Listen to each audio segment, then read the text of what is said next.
I know that you have had a wonderful thing happen to you, because I had the opportunity to hang out with him a little bit in the back, and that little boy is a hoot and a half, and his name is Huck.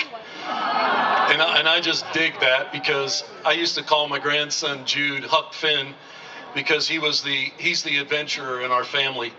And so, there's a lot that you've been through. I mean, you've experienced a lot in the course of the past couple of years. You've been up and down. You've responded to the call every time. And the thing I admire so much about you is the way you go about doing it. You're just steady and you're consistent. And I appreciate that.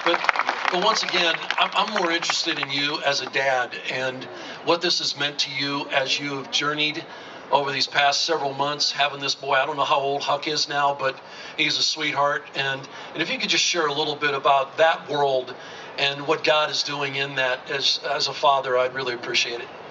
Yeah, so we had Huck McCoy last offseason, actually on Halloween, so he's 10 months old as of yesterday or 2 days ago.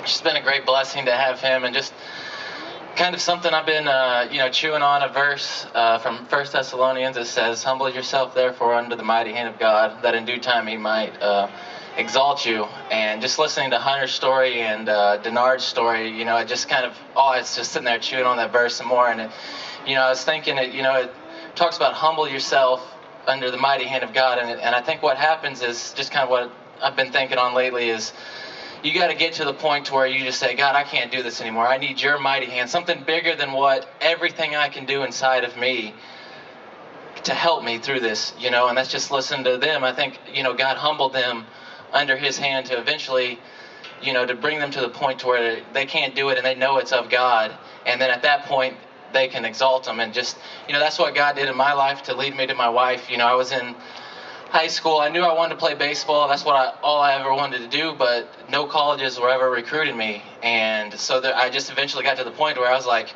God, I can't do this. I can't make a coach come and watch me. And just by accident, a coach was watching another player, ended up seeing me, and I go to junior college where I met my wife and got with the host family there that invited me to church, which is actually where I met my wife. And, because of that, my life is completely different. I got my son, and, it's just, I just think back to that point where I had to just give up and say, God, this is bigger than me, bigger than anything that I can do.